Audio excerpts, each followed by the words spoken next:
एक बेहद पुराने चर्च में जहाँ भूतों का साया होता है, तभी वहां पर एक भूत भागता नजर आता है। भागते भागते वो नीचे गिर जाता है और पता चलता है कि वो एक बूढ़ा आदमी है। तभी उसके सामने एक आदमी आकर खड़ा हो जाता है। वो अपने चेहरे से नकाब हटाता है और बूढ़े आदमी से स्टोन का पता पूछता है। अपनी जान बचाने के लिए बूढ़ा आदमी डरते हुए बता देता है कि स्टोन चर्च के रोज लाइन में छिपा है। लेकिन सच जानने के बाद भी वो आदमी उसे जिंदा नहीं छोड़ता और वहीं उसको मार देता है। म्यूजियम से बाहर निकलने के बाद ये खूनी, जिसका नाम साइलेंस है, एक आदमी को कॉल करता है जिसे वो टीचर कहकर बुलाता है। साइलेंस बताता है कि उसने अब तक 4 लोगों को मार दिया है और चारों ने स्टोन का एक ही लोकेशन बताया है। यही पता चलता है कि जिन लोगों को साइलेंस ने मारा है वे सभी एक ही ग्रुप के सदस्य थे। बूढ़ा आदमी उस ग्रुप का चौथा शिकार था। दूसरी तरफ से टीचर की आवाज आती है। वो साइलेंस से कहते हैं कि अब चर्च जाकर रोज लाइन के नीचे से स्टोन निकालना होगा। साइलेंस हाँ तो कह देता है, लेकिन उससे पहले वो खुद को सजा देना चाहता है। वो अपने कमरे में लगे जीसस क्राइस्ट के सामने जाता है और अपने गुनाहों की माफी मांगता है। इसके बाद वो खुद को बुरी तरह घायल कर देता है। यहीं से साफ हो जाता है कि इस पूरी कहानी का कनेक्शन धार्मिक मान्यताओं और पुराने रहस्यों से जुड़ा है।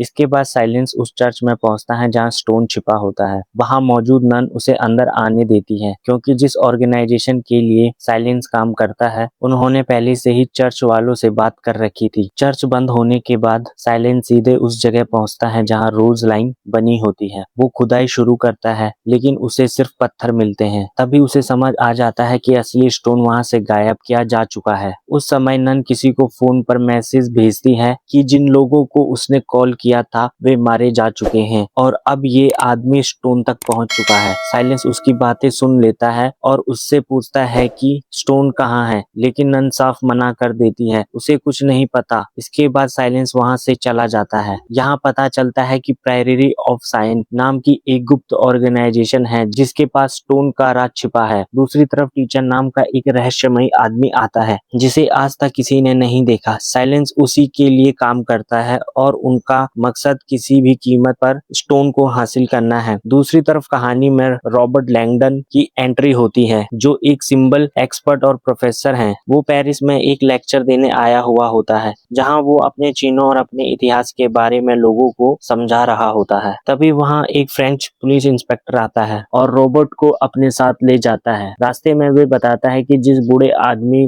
कत्ल हुआ है उसने मरने से पहले खुद अपने शरीर और आसपास की अजीब निशान बनाए थे। जब रॉबर्ट डेड बॉडी को देखता है वो समझ जाता है कि मरने से पहले बूढ़ा आदमी कोई खास मैसेज छोड़कर गया है। म्यूजियम में बनी लियोनार्डो दा विंची की फेमस पेंटिंग के सामने रॉबर्ट उस डेड बॉडी को देखता है। बूढ़े आदमी ने मरने से पहले शरीर पर अजीब निशान बनाए थे। रॉबर्ट समझ जाता है कि निशान पुराने धार्मिक सिंबल से जुड़े हुए हैं। तभी वहां एक सीक्रेट मैसेज मिलता है, लेकिन उसे सीधे पढ़ने पर उसका मतलब समझ नहीं आता। उसे डिकोड करना पड़ता है। इसी बीच पुलिस क्रिप्टोग्राफर सोफी वहां आती है। वो बताती है कि डेड बॉडी के पास मिला मैसेज डिकोड कर लिया गया है, लेकिन उससे पहले वो रोबोट को एक फोन देती है जिसमें उसके लिए रिकॉर्डेड मैसेज होता है। फोन में सोफी रोबोट को चेतावनी देती है कि उसकी जान खतरे में है और पुलिस उसे गिरफ्तार करना चाहती है। वो कहती है कि इस बारे में किसी को कुछ मत बताना। इसके बाद सोफी वहां से चली जाती है और थोड़ी देर बाद रॉबर्ट बहाना बनाकर वॉशरूम पहुंचता है, जहां सोफी पहले से उसका इंतजार कर रही होती है। सोफी बताती है कि पुलिस ने रॉबर्ट की जेब में ट्रैकिंग डिवाइस डाल रखा है। जब रॉबर्ट चेक करता है तो सच में उसकी जेब में वो ट्रैकिंग डिवाइस मिल जाता है। फिर सोफी उसे बताती है कि डेड बॉडी के पास लिखे मैसेज की आखिरी लाइन पुलिस ने छिपा दी थी। उस लाइन में लिखा था, PS find Robert Langdon. Robert को इसका मतलब समझ नहीं आता। तब सोफी बताती है कि पीएस उसके बचपन का नाम था, प्रिंसेस सोफी। तब वो रॉबर्ट को सच बताती है कि जिस बूढ़े आदमी का कत्ल हुआ है वो उसके ग्रैंडफादर थे। बचपन में वो उसे प्रिंसेस कहकर बुलाते थे और अब वो चाहती थी कि रॉबर्ट उसके ग्रैंडफादर के छोड़े हुए इस रहस्य को सुलझाने में उसकी मदद करें। बदले में वो उसे सुरक्षित बाहर निकाल देगी। दूसरी तरफ कंट्रोल रूम में बैठे पुलिस ऑफिसर को ट्रैकिंग डिवाइस की लोकेशन दिखाई दे रही होती है। अचानक डिवाइस तेजी से म्यूजियम से बाहर जाने लगती है। पुलिस तुरंत उसके पीछे भागती है। लेकिन जब वे बाहर पहुंचते हैं तो सामने सिर्फ फायर ब्रिगेडियर की गाड़ी निकलती दिखाई देती है। असल में सोफी ट्रैकिंग डिवाइस को उसी गाड़ी में डाल चुकी थी। इस वजह से पुलिस चकमा खा जाती है। पुलिस के जाने के बाद सोफी और रॉबर्ट वापस मैसेज के पास आते हैं। रॉबर्ट समझ जाता है कि ये एक एनाग्राम है, यानी शब्दों को घुमाकर असली मतलब छिपाया गया। मैसेज को सुलझाने पर उन्हें लियोनार्डो दा विंची की मोनालिसा पेंटिंग की तरफ इशारा मिलता है। वहां पहुंचने के बाद उन्हें एक और छिपा हुआ संकेत मिलता है जो एक खास चाबी तक पहुंचा देता है। उस चाबी पर एक पता लिखा होता है। सुरागों को फॉलो करते हुए दोनों एक बैंक पहुंचते हैं जहां लॉकर खोलने के लिए खास नंबर की जरूरत होती है। सोफी को अपने दादाजी की कही हुई एक बात याद आती है और वो वही नंबर डाल देती है। नंबर सही निकलता है और उनके सामने एक सीक्रेट बॉक्स आ जाता है, लेकिन बॉक्स खोलने से पहले ही बैंक का मैनेजर वहां पहुंच जाता है। वो बताता है कि पुलिस बैंक तक पहुंच चुकी है क्योंकि ये अकाउंट बैंक के सबसे पुराने और खास अकाउंट्स में से एक था, इसीलिए वहां से भागने के लिए एक सीक्रेट रास्ता भी मौजूद था। बैंक मैनेजर पुलिस को धोखा देकर दोनों को वहां से सुरक्षित बाहर निकाल देता है।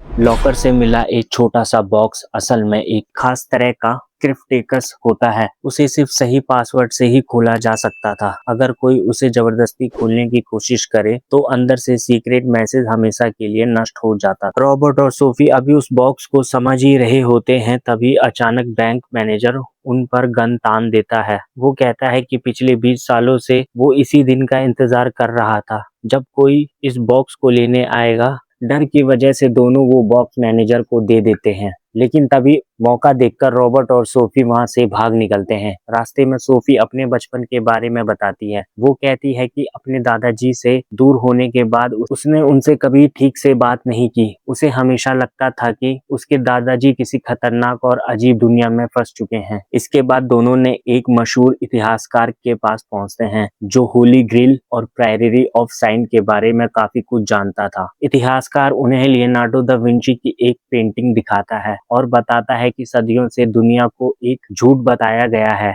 लोगों को कहा गया है कि मैडलिन सिर्फ एक साधारण औरत थी। कुछ मान्यताओं के अनुसार वो जीसस की पत्नी है। मैरी मैडलिन की कब्र को होली ग्रेल कहा जाता है। वो ये भी बताता है कि होली ग्रेल कोई कप नहीं बल्कि एक ऐसा रहस्य है जिसे कुछ लोग दुनिया से छिपा कर रखना चाहते हैं। फिर इतिहासकार उस क्रिप्टेकस को देखकर हैरान रह जाता है। वो समझ जाता है कि इसके अंदर होली ग्रेल तक पहुंचने का अगला सुराग छिपा हो सकता है। लेकिन परेशानी ये थी कि उसका कोड सिर्फ सोफी सुलझा सकती थी क्योंकि उसके दादाजी प्रायरी ऑफ साइन के बड़े सदस्यों में से एक थे और बचपन में उन्होंने सोफी को कई सीक्रेट चीजें सिखाई थी। उसी समय उन्हें पता चलता है कि साइलेंस और उसके लोग भी इस रहस्य के पीछे पड़े हैं। खतरा बढ़ता देख इतिहासकार तुरंत अपना प्राइवेट प्लेन बुलाता है और सभी लोग वहां से निकल जाते हैं। दूसरी तरफ चर्च से जुड़ा एक ताकतवर आदमी ये फैसला कर चुका था कि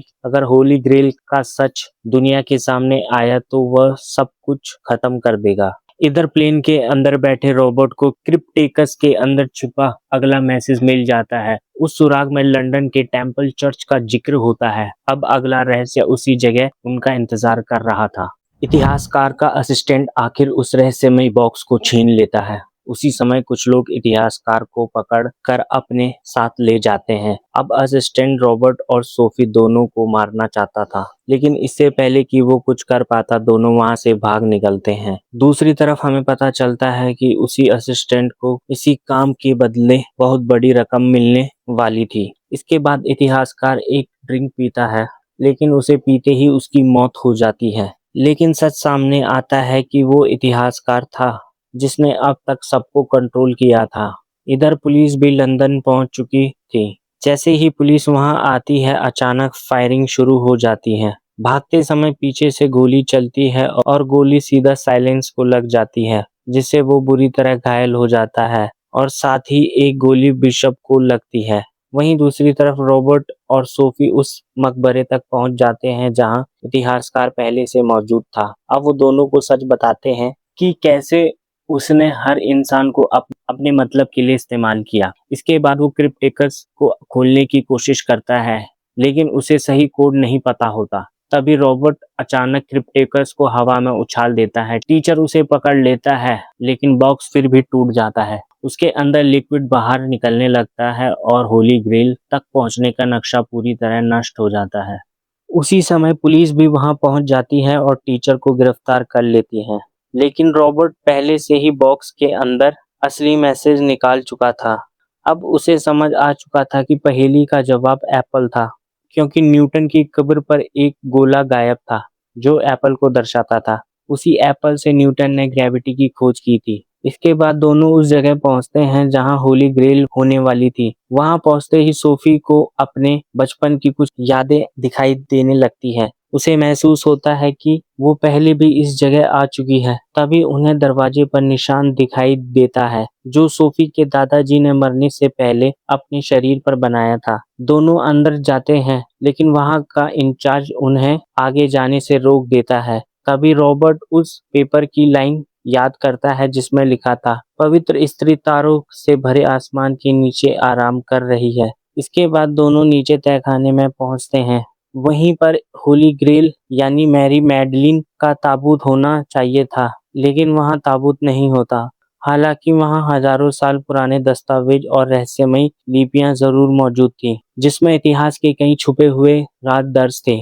तभी रॉबर्ट सोफी से उसके बचपन के बारे में पूछता है और यहीं से उसकी उसकी जिंदगी का सबसे बड़ा सच सामने आने लगता है। सच्चाई जानने की कोशिश बहुत पहले से ही दबा दी गई थी, इसीलिए सोफी को दूर एक स्कूल भेज दिया गया ताकि वो अपने ही अतीत से अनजान रहे। लेकिन एक दिन जब वो वापस घर लौटती है तो उसे अपने दादाजी का व्यवहार बेहद अजीब लगता है।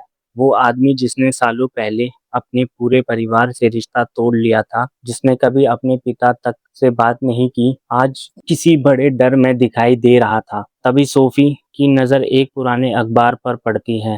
सोफी अखबार में एक भयानक एक्सीडेंट की खबर छपी होती है जिसमें पूरे परिवार की मौत हो चुकी थी। लेकिन सबसे चौंकाने वाली बात ये थी कि उस परिवार में छोटी सी सोफी भी मौजूद थी, यानी दुनिया के लिए वो उसी दिन मर चुकी थी। जब सोफी को समझ आने लगता है कि उसे हमेशा छुपा कर रखा गया, कि दादाजी उसे दुनिया से दूर इसीलिए नहीं ले गए थे क्योंकि वो उससे नफरत करते थे, बल्कि इसीलिए क्योंकि कोई उसकी तलाश में था। धीरे धीरे एक ऐसा राज सामने आता है जो सदियों से छुपाया गया था। सोफी कोई आम लड़की नहीं थी, ब्लड लाइन की आखिरी कड़ी थी। इसके बाद दादाजी उसे एक गुप्त जगह ले जाते हैं और कई लोग मौजूद होते हैं, ऐसे लोग जो पीढ़ियों से एक रहस्य की रक्षा कर रहे थे। उन्हीं लोगों के बीच सोफी को पता चलता है कि उसकी असली पहचान क्या है और क्यों पूरी दुनिया को ये झूठ बताया गया है कि उस वंश का अस्तित्व ही खत्म हो चुका है। दूसरी तरफ दुनिया ये मानती रही है कि इतिहास में जो कहानी लिखी गई है वही सच है,